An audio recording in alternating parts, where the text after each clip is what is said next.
आज महाराज नारद जी तप कर रहे हैं। नारद मुनि तप में बैठे हुए हैं और महाराज तप करते करते नारद मुनि के पास में कामदेव आया और जैसे ही कामदेव आया और कामदेव ने सभी बाणों को छोड़ा, अपने पांचों बाणों को छोड़ा, काम क्रोध लोभ मोह अहंकार रूपी सभी पांचों बाणों को छोड़ा महाराज कामदेव ने। अच्छा देखो, जब कोई तपस्या करने बैठता तो इंद्र का सिंहासन पहले हिल जाता है, क्योंकि इंद्र के सिंहासन का पेच बड़ा ढीला है। नारद जी तप करने लगे एक गुफा में और जैसे ही तप करने लगे तो नारद का सिंहासन हिलने लगा। देवताओं में खलबली मच गई, अरे ये कौन तप कर रहा है? लेकिन यहां तप कर रहा है नारद। नारद ने तप किया, कामदेव आया, कामदेव हार करके चला गया महाराज, पांचों बाण चलाए, लेकिन जैसे ही कामदेव हार के चला गया, कामदेव ने सबको बुला लिया महाराज, अप्सराओं को बुलाया, रंभा मेनका अनेक अप्सराएं ध्यान डिगाने के लिए आई। नारद जी का ध्यान नहीं डिगा, लेकिन काम क्रोध लोभ मोह अहंकार को जीता, आज काम को हरा दिया नारद ने। और जैसे ही नारद ने काम को हराया तो नारद के मन में तो इतनी खुशी है कि पूछो मत महाराज। कहीं नहीं गए, सीधे मेरे शिव के पास में नारद गए, शिव के पास में। और शिव के पास में नारद जी कहते हैं और शिव के चरण कमलों में प्रणाम किया। मेरे भोलेनाथ कहते नारद आओ, कैसे आए, क्या हुआ, बड़े खुश दिखाई दे रहे हो? बोले मैं आज बड़ा खुशी हूं। बोले मेरे भोलेनाथ कामदेव को जीता है जो कोई नहीं जीत पाया।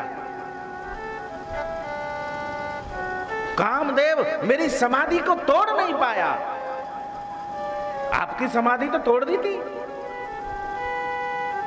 लेकिन मेरे भोलेनाथ मन ही मन मुस्कुराते हैं। बोले देखो नारद को अपनी बड़ाई अपने मुख से कभी नहीं करनी चाहिए, अपनी बड़ाई अपने मुख से।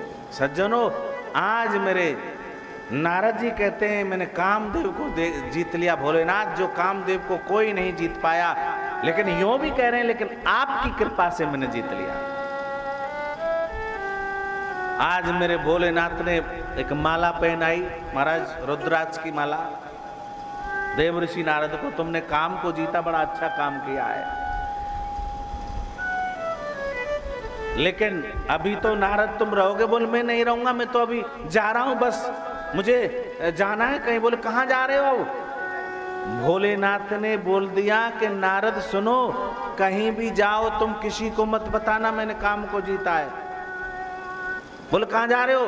बोले मैं अब बैकुंठ जा रहा हूं। बोले बैकुंठ जा रहे हो? लेकिन बैकुंठ में नारायण भगवान को मत बताना मैंने काम को जीत लिया है। सज्जनों, नारद ने यहां तो मने कर दिया नहीं बताऊंगा, लेकिन मार्ग में नारद मेरे भगवान शिव की निंदा करता है। बोले देखो देखो, मतलब खुद से तो काम जीता नहीं, खुद की तो समाधि टूट गई, हमने काम को जीता है और इतनी बड़ी खुशी, इतना बड़ा काम हमने किया है। और भोलेनाथ कहते किसी को मत बताना। भाई क्यों नहीं बताना? कोई किसी की बड़ाई को देख करके खुश नहीं होता, वह कहने लगा। नारद कहता है, नारद कहने लगा। लेकिन मेरे शिव कहते हैं नारद मैंने तो तुमको अच्छा उपदेश दिया था जिसमें तुम्हारा हित होना था, वो मैंने बात तुमसे कही थी, लेकिन तुम नहीं मानते तो वो तुम्हारे ऊपर है।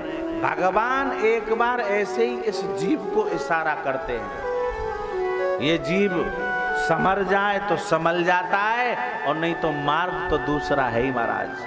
क्योंकि शिव की कथा बड़ी अद्भुत है, बहुत अद्भुत है। मेरे भोले तेरी नौकरी सबसे बढ़िया है, बढ़िया भी है और सबसे खरी, कोई लेना देना नहीं महाराज। सबसे खरी।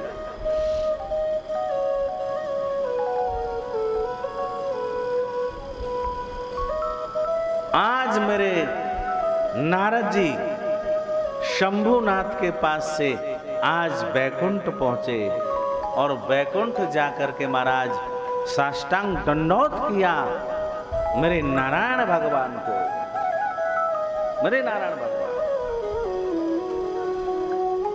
और विष्णु भगवान कहते हैं, मेरे नारायण कहते हैं, अरे नारद आओ आओ आओ, और कैसे हो? बोले भगवान मैं आज इतना खुश हूं, मैं आज इतना खुश हूं पूछो मत। अरे बताओ तो सही, खुशी की क्या बात है?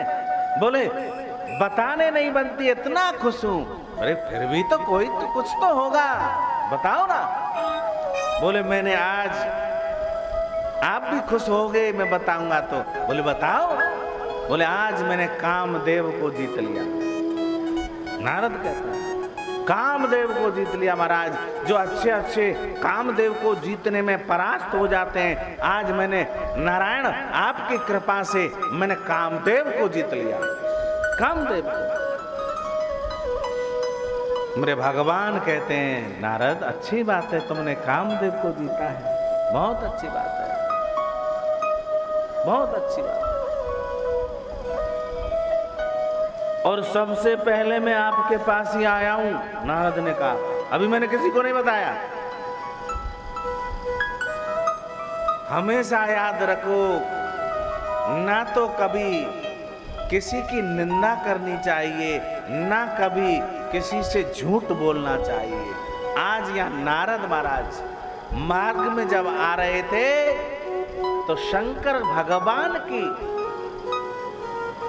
जो बात शंकर भगवान ने कही थी कि नारद किसी को मत बताना, तो शंकर भगवान की निंदा स्तुति में नारद लगे। बोले देखो, यदि खुद से काम नहीं होता और किसी ने कर दिया तो क्या कह रहे हैं कि बताना मत। ये अच्छी बात नहीं। मेरे भोलेनाथ ने मना किया था किसी को मत बताना, लेकिन मेरे यहाँ बैकुंठ में आकर के भगवान को, नारायण भगवान को आकर के बताया कि मैंने कामदेव को जीत लिया। सज्जनों, आज इतने खुशहाल नारद जी कहते हैं बस भगवान मैं तो आपसे आशीर्वाद लेने के लिए आया था, अब मैं चलता हूं, मुझे और भी कहीं जाना है। बोले कहां जा रहे हो? बोले मैं अपने पितामह ब्रह्मा से मिलूंगा। सज्जनों, मेरे नारायण भगवान ने कहा, बोले सुनो, सबसे प्रथम तुम मेरे पास आए हो, किसी को बताना मत। बोले मैं किसी को नहीं बताऊंगा। सज्जनों, नारद जी वहां से जैसे ही किया, जैसे ही चले महाराज, मेरे भगवान समझ गए, मेरे भगवान विष्णु समझ गए कि नारद इस समय गलत मार्ग पर जा रहा है। तो मेरे भगवान ने अपनी योग माया को आदेश दिया और जिस मार्ग से नारद जा रहा था महाराज, उसी मार्ग में एक नगर बसाया। नगर, जिस नगर का नाम था श्रीनगर, और उसके राजा थे शील निधि राजा, उनकी पुत्री थी महाराज विश्व मोहिनी, जो विश्व को अपने स्वरूप से मोहित कर ले, उसे विश्व मोहिनी कहते हैं। विश्व मोहिनी महाराज। अब जैसे ही नारद जी उस नगर में पहुंचे, उन नगर में देखा कि मैं पहले जब आया था तब तो ये नगर पड़ा नहीं था, ये कौन सा मार्ग है जो अब मुझे मार्ग में ये नगर पड़ा, और बड़ा ही सुंदर नगर है। वहां के द्वारपालों से पूछा, भैया ये कौन सा नगर है? बोले इसी नगर है। बोले यहाँ क्या हो रहा है? बोले यहाँ के राजा शील निधि हैं और अपनी पुत्री विश्व मोहिनी का विवाह करना चाहते हैं। बोले विवाह करना चाहते हैं? बोले किससे विवाह करना चाहते हैं? बोले हरि से, भगवान से विवाह करना चाहते हैं, या फिर हरि रूप हो, हरि का, हरि से, भगवान से विवाह करना चाहते हैं। नारद जी ने सोचा कि अभी भगवान को तो पता नहीं है कि वह हरि से, भगवान से विवाह करना चाहते हैं, क्यों नहीं सभी का विवाह हो गया, मेरा विवाह नहीं हुआ। नारद जी की देखो ये बड़ी सुंदर लीला है। नारद जी ने सोचा सभी का तो विवाह हो गया, संसार के लोग विवाह करते हैं, लेकिन मैं ही एक ब्रह्मचारी हूं, मेरा विवाह नहीं हुआ। और अब बताओ विश्व मोहिनी कितनी सुंदर है, कितना सुंदर नगर है, ये नगर मेरी ससुराल बनेगा, विश्व मोहिनी मेरी पत्नी बनेगी। नारद जी ने मन में सोचा, क्योंकि माया का प्रकोप, भटक गया तो भगवान उसको और भटका देते हैं। बोलो तू भटक ही रहा है तो अब तू भटक, अब मुझसे नहीं रुक रहा है तू। कोशिश करते हैं, गुरु भी रोकने की कोशिश करते हैं। भाई जो गुरु के पास में शिष्य गया, गुरु ने समझाया कि भैया सुनो ऐसा मत करो, ये सही गलत है। लेकिन महाराज जिस शिष्य को याद रखना जीवन में, जिस पुत्र को माता पिता की बात गलत लगने लगे वह पुत्र पतन की ओर जा रहा है। जिस शिष्य को गुरु की बात बुरी लगने लगे वह शिष्य पतन की ओर जा रहा है। और जिस उपदेशक की बात श्रोताओं को बुरी लगने लगे वो श्रोता भी महाराज पतन की ओर जाते हैं, पतन की ओर। शास्त्रों में लिखा है, याद रखना हमेशा। जिस गुरु की बात शिष्य को, महाराज आप एक बात बताइए, माता पिता अपने पुत्र से पुत्रियों से सही बात कहेंगे ना, गलत तो नहीं कहेंगे, लेकिन पुत्रों को बात गलत लगने लगे तो समझ जाना ये मार्ग भटक गया है, तुमसे अलग है, ये अब दूर हो रहा है तुमसे दूर। हमेशा याद रखना, क्योंकि जो दवाई होती है कड़वी होती है, जो सद्मार्ग होता है वो कड़वा होता है, जो सद्मार्ग पर चलाने वाले होते हैं वो कड़वे वचन होते हैं। हमेशा याद रखना। और जो व्यक्ति सही होता है वो भी कड़वा होता है। हर हाल हमेशा याद रखना, हमेशा सही होता है वो। लेकिन हर एकदम से किसी भी वस्तु की महत्वता पता नहीं चलती है। दवाई लोगे तो कुछ समय बाद आराम मिलेगा, साथ की साथ नहीं। गुरु तुमको शिक्षा देंगे, तुम चाहो कि हमको 2 दिन गुरु बनाए हुए 1 साल 2 साल, अरे महाराज पता नहीं, गुरु की कृपा हो सकता है तुम्हारा पूरा जीवन निकल जाए तब कृपा नहीं हो, और हो सकता है तुम इतने कृपा पात्र हो कि 10 दिन में गुरु की कृपा हो जाए। ये तो तुमको पात्र तुम हो ना, तुम अपने पात्र को लेकर के वहां गए हो। भाई विद्यालय में तुम गए, अब बच्चा कितना उसको एक्सेप्ट कर रहा है, कितना ग्रहण कर रहा है बच्चा वहां पढ़ाई को। अब आप कहने लग जाए उस स्कूल में तो पढ़ाई नहीं होती, अरे तुम अपने बच्चे को भी तो देखो कि इसमें भाई गॉड गिफ्ट है कि नहीं, ग्रहण करने की है, कुछ धारण कर रहा है कि नहीं। कुछ बच्चे ऐसे होते महाराज टीचर बता नहीं पाता उससे पहले ये आंसर है, बोले हाँ बोलने से पहले। इसी प्रकार से महाराज गुरु, माता पिता, बड़े इसी प्रकार से होते हैं। इसी प्रकार से हमको जीवन में याद रखना चाहिए महाराज। जीवन में संतों का कभी अपमान नहीं, कभी भी अपमान नहीं होना चाहिए, और संत की बात का यदि कभी भी बुरा नहीं मानना चाहिए। कभी भी शास्त्रों में लिखा है गुरु की बात का कभी भी बुरा नहीं मानना चाहिए, ये शास्त्रों में लिखा है, शास्त्रों में। और संसार में बड़ा प्रचलन चल गया है महाराज, मैं देख रहा हूं, आप भी देख रहे होंगे, मैं ही नहीं, जो संसार में रह रहा है। बोल महाराज किसी से कुछ कह दिया, किसी से कुछ कह दिया, किसी से कुछ कह दिया, किसी से कुछ कह दिया, तो वो भी पतन का मार्ग है। वह जीव जल्दी ही नष्ट हो जाता है, उसको कोई रोक नहीं सकता। हर हाल हमको एक मुंह वाला बनना चाहिए। यदि 2 मुंह वाले बन गए तो हम दुमई हो जाते हैं। 2 मुंह वाली दुमई, 6 महीना एक मुख खुलेगा, 6 महीना एक मुख खुलेगा। हमको दुमई नहीं बनना, दुमुंडी नहीं बनना, एक मुख वाला। भगवान ने मनुष्य बना करके भेजा है, मनुष्य बन करके हम रहे महाराज, मनुष्य बन करके। आज नारद भगवान के पास गए, आज नारद भगवान के पास गए, लेकिन मेरे गोविंद की बात को धारण नहीं किया तो नारद के साथ क्या हो रहा देख लो। वो तो बहुत बड़ा ब्रह्मचारी था, संसार के लोगों की तो महाराज क्या उठे बताओ। नारद आज महाराज, नारद सोचता है मैं ब्रह्मचारी हूं, मेरा विवाह नहीं हुआ, मैं भी विवाह करना चाहता हूं। और ये कह रहे हैं जिसका हरि रूप होगा या तो स्वयं हरि आए या फिर हरि रूप हो। तो मेरे नारद ने सोचा मेरे भगवान को तो पता नहीं है, क्यों ना मैं ही भगवान से हरि रूप मांग लूं, मैं विवाह कर लूंगा। सज्जनों आज ऐसा ही किया, नारद लौट करके आए। अरे मेरे विष्णु भगवान ने देखा, अरे नारद अभी तो गए थे फिर आ गए।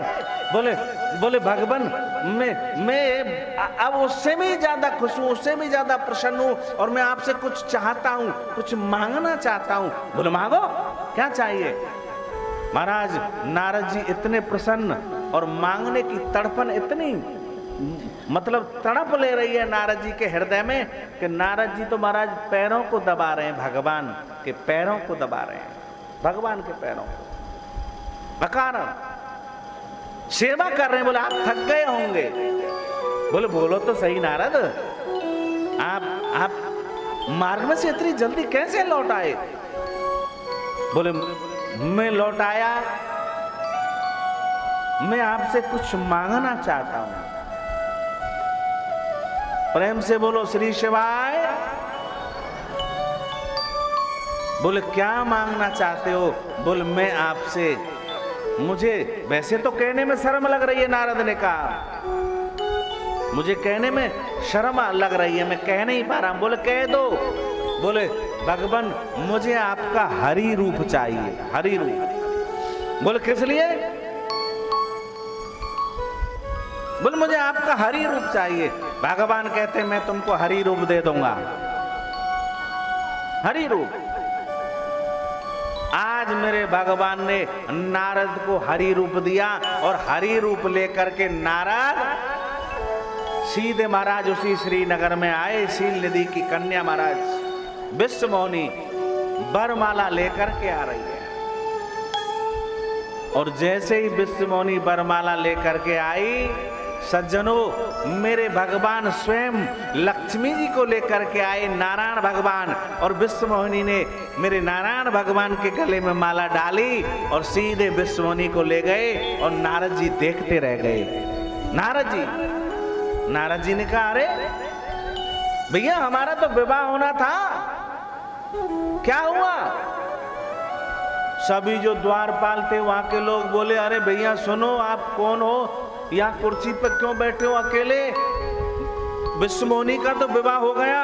क्यों विश्वमोहिनी का विवाह किसके साथ हुआ। अरे हरि रूप तो हमारा है, हमारे साथ विवाह होना चाहिए था। बोले भैया स्वयं हरि आए थे और विश्वमोहिनी को विवाह करके ले गए, और तुम कोई हरि नहीं हो। अपना मुख किसी दर्पण में जा करके देखो, किसी सरोवर में जा करके देखो, किसी नदी में जा करके देखो, तुम तो बंदर हो। बोले बंदर। बोले हाँ। नारद जी दौड़े दौड़े गए महाराज सरोवर में, देखा तो बंदर का मुख। आज महाराज क्रोध, इतना क्रोध आया नारद को, इतना क्रोध आया, और जाकर के स्वयं वहीं पहुंच गए बैकुंठनाथ भगवान के पास में और कहा ऐ विष्णु, मैंने तुमसे हरि रूप मांगा और हरि रूप के बदले में तुमने मुझे बंदर बना दिया। जाओ मैं तुमको शाप देता हूं, एक दिन तुम्हारी बंदर रक्षा करेंगे। जिस बंदर को तुमने इतना नीचा समझा, जिस बंदर का तुमने उपहास किया, वह बंदर तुम्हारी एक दिन सहायता करेंगे। मेरे भगवान ने वह श्राप सिरोधार करके माना। और सुनो,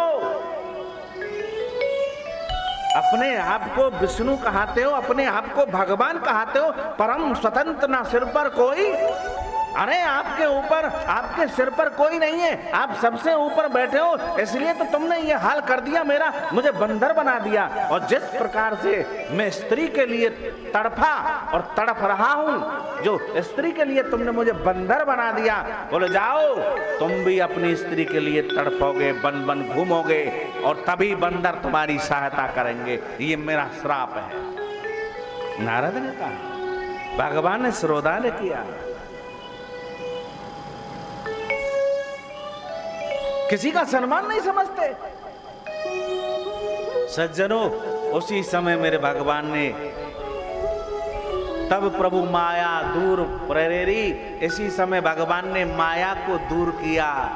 और जैसे ही माया को दूर किया, नारद को के सामने से माया हटी, भगवान को देखा, नारद के मन में जो क्रोध था वो शांत हो गया और त्राहिमाम करके भगवान के चरणों में गिर गया नारद। और नारद कहते हैं, भगवान मुझे क्षमा कर दो, मुझे क्षमा कर दो, आपकी माया को कोई नहीं जान सकता, आपकी माया को।